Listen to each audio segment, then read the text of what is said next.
Hi everyone, my name is Pittampalli and welcome to the 12-Minute Leadership Series. Today we have a great topic, which is meditation. So by the end of this 12 minutes session, my hope is that you'll be able to successfully meditate. And just 5 years ago, if I were to have held a business webinar on meditation, it would have been kind of weird.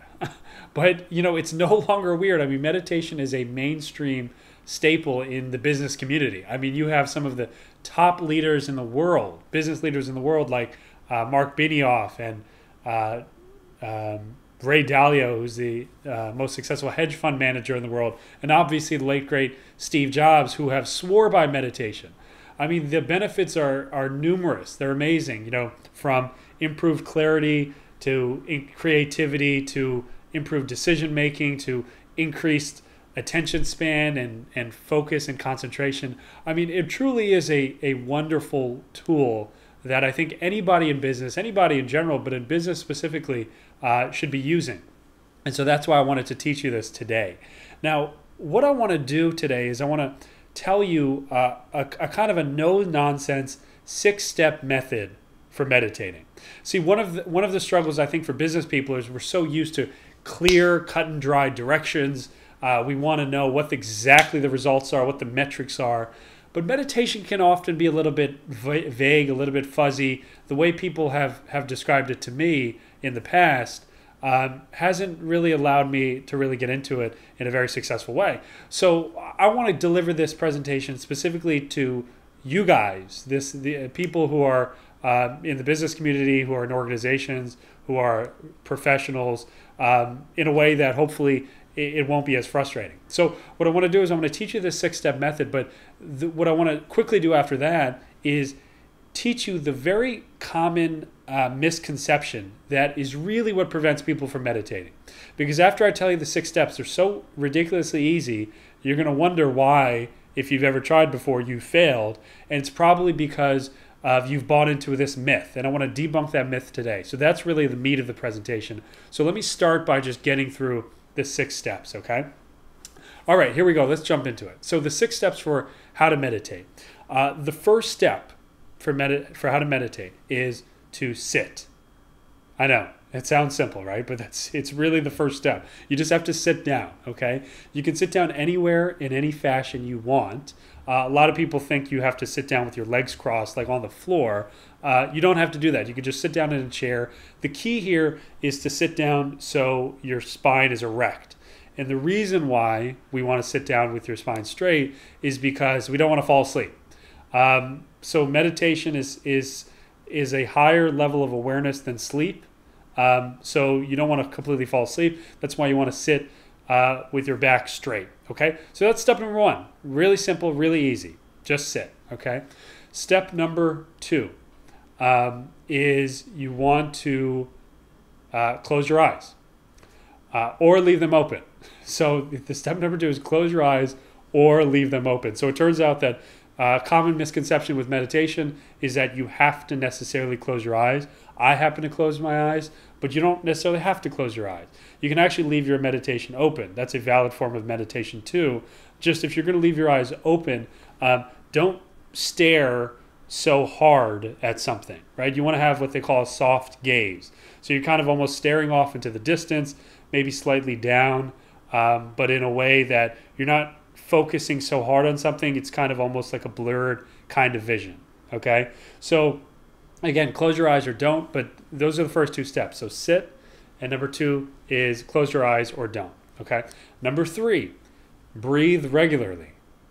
See, this is really easy, folks. I'm telling you, I know these first 3 steps sound like they're no-brainers because they are. This is really how you start out meditating, okay? You just want to breathe regularly. You don't have to do any kind of extraordinarily deep kind of breathing, which is what a lot of people teach. You can just breathe normally, okay? Breathe in through the nose, breathe out through the mouth is the best way to do it, but just breathe the way you would normally breathe. I mean, there's really no particular trick to it, okay?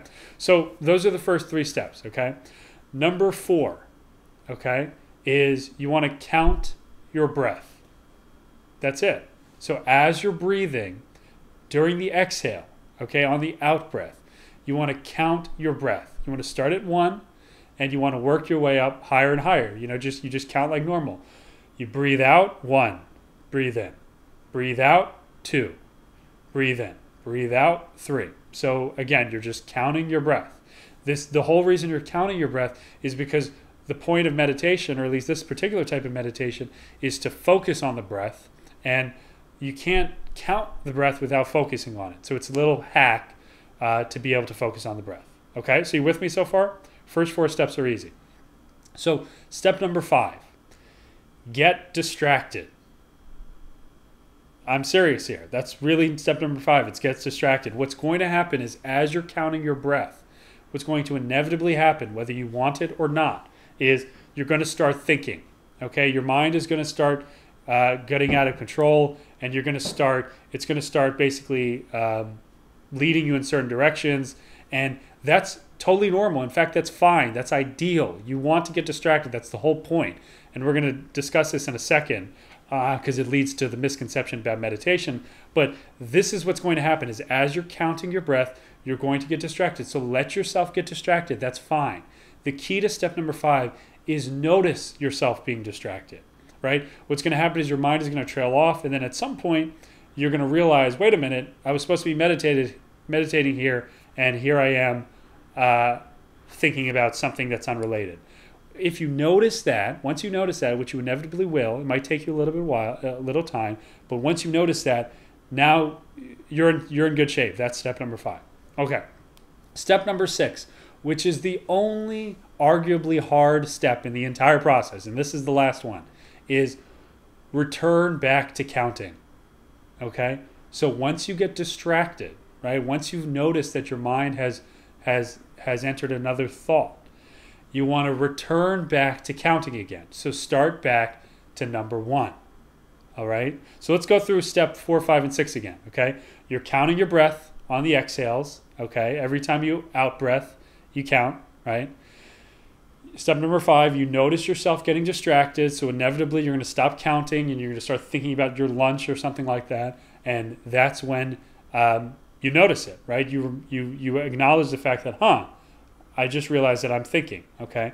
And then step number 6 is now start back with number 1. So return to counting your breath again. Don't beat yourself up, and return to counting, okay? That's it. Those are the 6 steps to meditation. So why is this so hard for people? Why did it take me so long to get this right?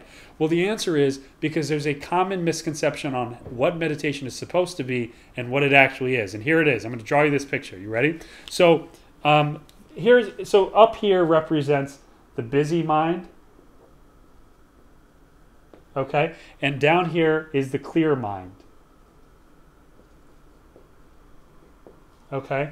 And imagine that this is like water, okay?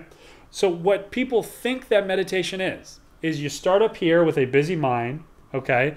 And then as you start counting your breath, you basically take this plunge into this ocean, okay? And you get down here, and then there's an absence of thought. You're not thinking, you're meditating. And then when 20 minutes is over, or whenever your meditation is over, you come back out of it, and boom, you're done meditating.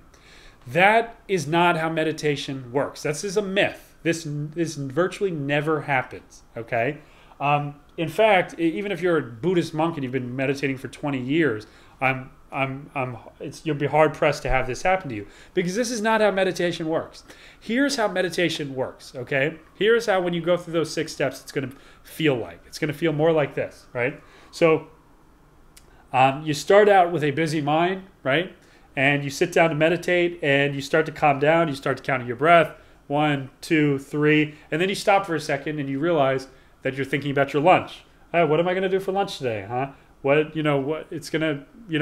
much am I going to spend, and what restaurant am I going to go to? And then you realize that, oh yeah, I'm meditating. So you start counting your breath again, okay? And you start coming back down again.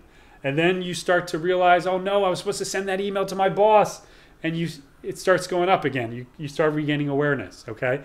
And then you come back down again, you start counting your breath again, and you remember that, man, it's really hot in here. I don't think I'm meditating correctly. And then you start coming back up again, okay? This variability, this up and down, is meditation, okay? This is not some kind of bad meditation. This exactly is meditation.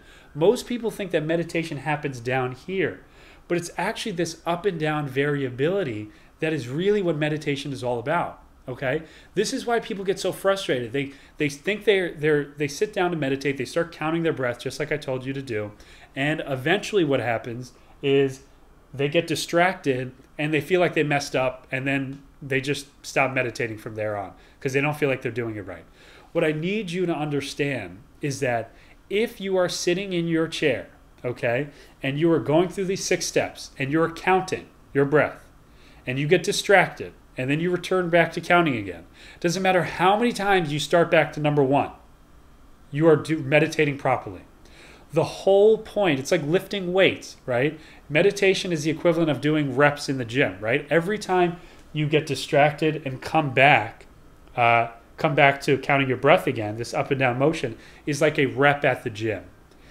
This is the crucial key to meditation. And if you just really allow yourself to embrace this concept, that's all you need. That's all you need.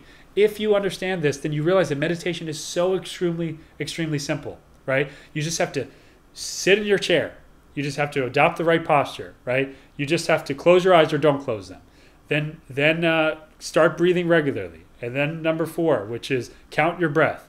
And then number 5 is get distracted, which is the easiest of all because you're going to get distracted. And then number 6, which is return back to number 1. It's that simple, folks. So those are the 6 steps to meditation, as well as debunking the myth of what meditation actually looks like. What I want to do right now is, rather than just pontificate about it, I want to actually meditate with you guys. So we're going to spend just 5 minutes actually meditating together, okay? So if you were just here for the 12-minute webinar, go ahead and leave right now. Good luck with your meditation. But I highly, highly recommend, if you're really serious about doing a meditation practice, I want you to meditate with me right now for 5 minutes, and then we're going to answer some questions, okay? All right, so is everybody with me? All right, so I'm going to take on my timer, and we're going to meditate for just 5 minutes, okay? So wherever you are, okay, just, you close your eyes or take a seat wherever you need to be. Get yourself in a comfortable position, and we're going to meditate for the next 5 minutes, okay? So set timer for 5 minutes. All right, so whenever you're ready, start meditating now. I'll meditate with you.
Okay, folks, so if you're meditating right now, gently come back to the room, nice and slow. Take your time, nice and easy. Bring yourself back into the room and out of your practice. Just give you another 10 seconds.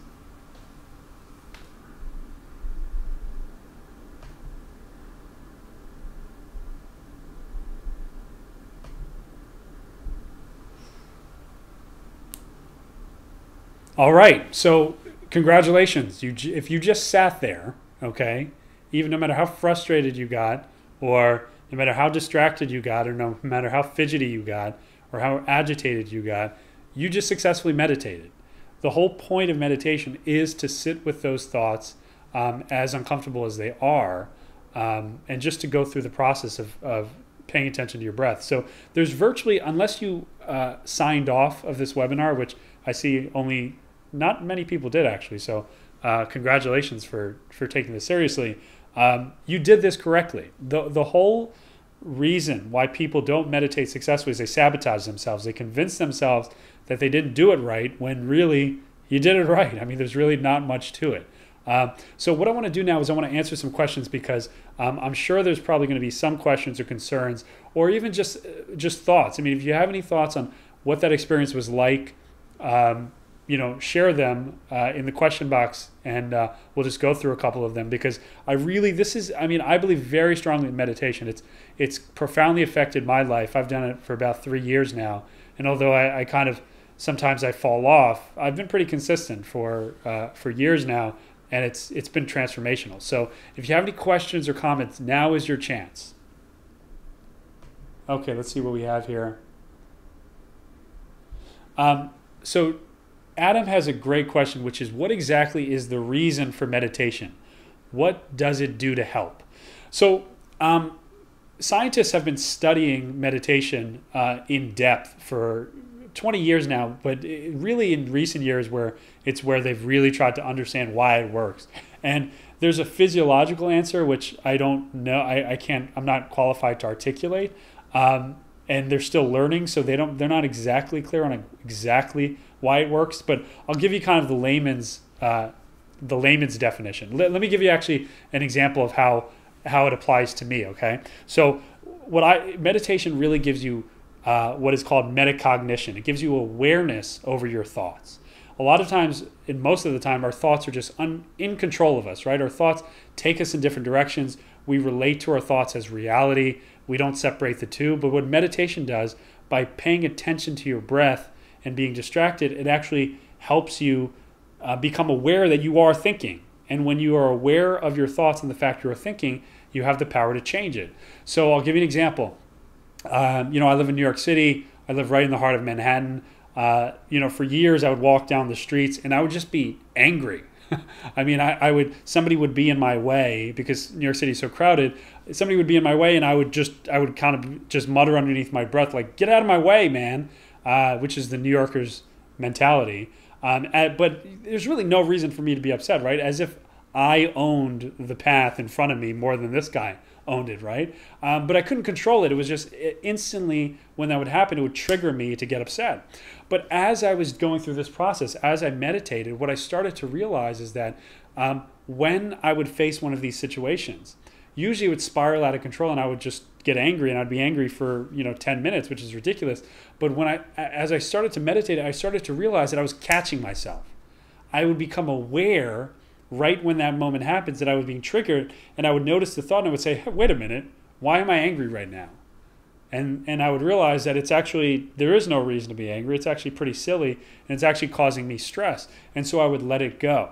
So this whole process of having metacognition, being aware of your thoughts, which is what this is training for, is one of the main reasons why meditation is so effective in improving creativity, increasing concentration.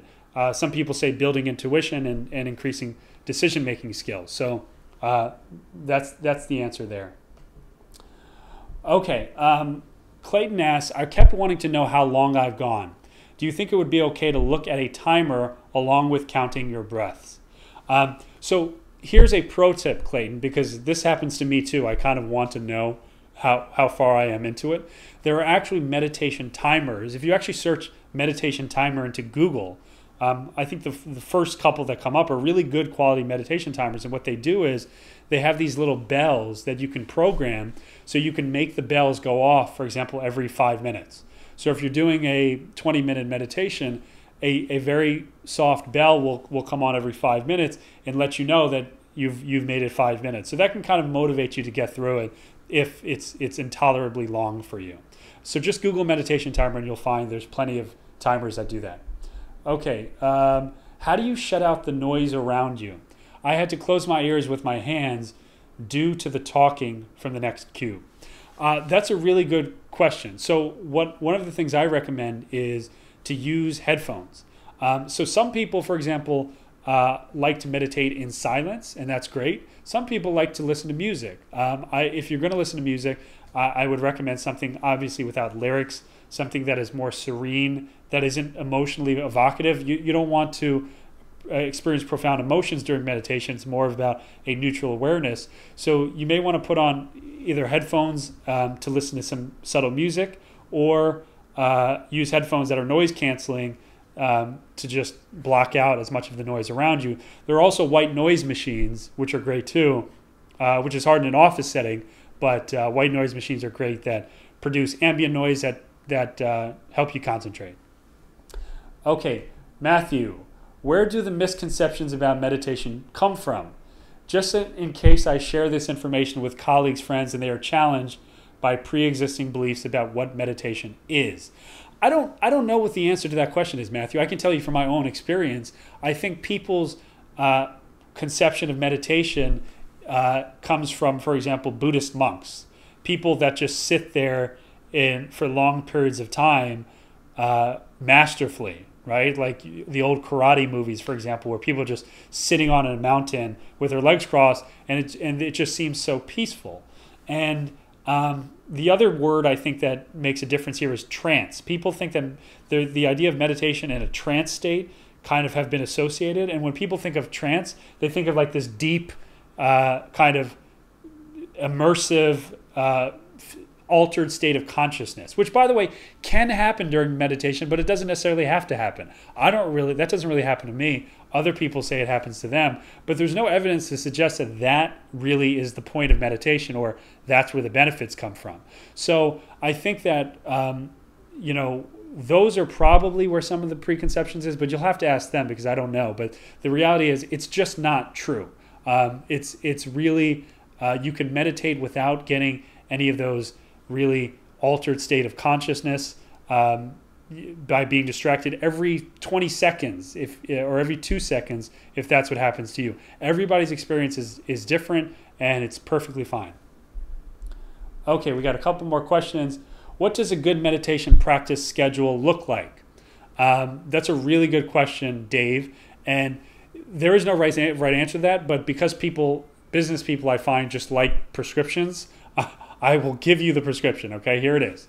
The first thing you need to do is just develop a habit, okay? One of the problems, if you have tried to meditate before and if you have failed, take it as a signal that you need to listen to my advice here, okay? If you're a go-getter and you're totally self-motivated and you know how to create habits without fail, ignore this advice. But if you are like 99% of people, including myself, I want you to follow this advice, which is that if you try to meditate for a long period of time in the beginning, you will fail, okay? You will get frustrated, one, because it's hard to sit there for a long period of time if you're not used to it, and two, because you're going to convince yourself you don't have time, okay? Well, both of those things are untrue and irrelevant, but they happen to get in the way. So what you should do is, and I'm actually going to challenge you right now, is I want you to take a 30-day challenge where every day you meditate for just 5 minutes. Just exactly what we did right now. I want you to meditate for just 5 minutes a day. Ideally in the morning. A lot of people, like to do it during the day. That's fine, but I recommend in the morning, just purely for the reason that if you do it in the morning, you have less excuses. There's a reason why most people, at least that I know, that exercise consistently do it in the morning, because if you wait till the end, your willpower is reduced and there's more excuses. So for 5 minutes a day in the morning, ideally in the morning, but if you can't, do it some other time, meditate, okay? Then month number 2, I want you to meditate for 10 minutes a day, okay? And then month number 3, meditate for 20 minutes a day, okay? I would say the ideal length for most people is going to be 20 minutes. If you can work yourself up to 20 minutes, you're golden, okay? But the increments are extremely important. Most people will ignore this advice, and most people will fail.